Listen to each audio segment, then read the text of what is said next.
इस किस्म के मेडोज में जा रहे होते हो तो इन सारे थीम को चार चांद लगा देते हैं। अगर वहाँ पर आपको कोई भेड़ बकरियां आए या घोड़े वहाँ पे नजर आ जाए तो फिर वो जो फिल्मी सीन एक हमारे जहनों में बना हुआ है वो पूरा होता हुआ नजर आता है।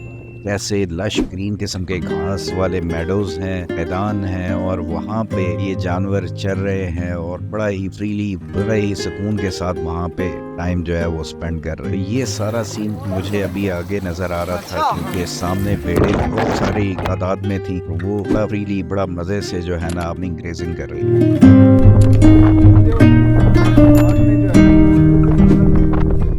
क्योंकि अब सीजन कम ही होने वाला था तो यहाँ पे जो टूरिस्ट आते हैं उनकी तादाद काफ़ी कम थी, लेकिन फिर भी फासला आप तय करके जाते हैं तो फिर कोई ना कोई आपको नज़र आ ही जाता है। वाटर क्रॉसिंग पे यहीं पे मुझे कुछ टूरिस्ट मिल गए जो तकरीबन कल आए होंगे और अब वापस की तरफ जा रहे थे। बात वही है कि यार इतनी खूबसूरत जगह पे विजिट करके इन लोगों से जब मैं थोड़ा सा पूछता था यार कैसा रहा, इनका एक चेहरे पे एक्सप्रेशन होते थे कि यार मज़ा आ गया। तो ये जगह ऐसी है कि आपको डिसअपॉइंट नहीं करेगी। बाकी 2 से 3 जगह पर पानी से आप गुजरते हैं, पानी में ऐसी क्लैरिटी है ना कि देख के मजा आ जाता है, इतना साफ सुथरा पानी। ये पानी वही झील जो आगे दूधी पत्थर है वहीं से निकल के आ रहा है, जो आगे चल के आपको मैं दिखाऊंगा तो फिर आपको ज्यादा बेहतर मजा हो जाएगा।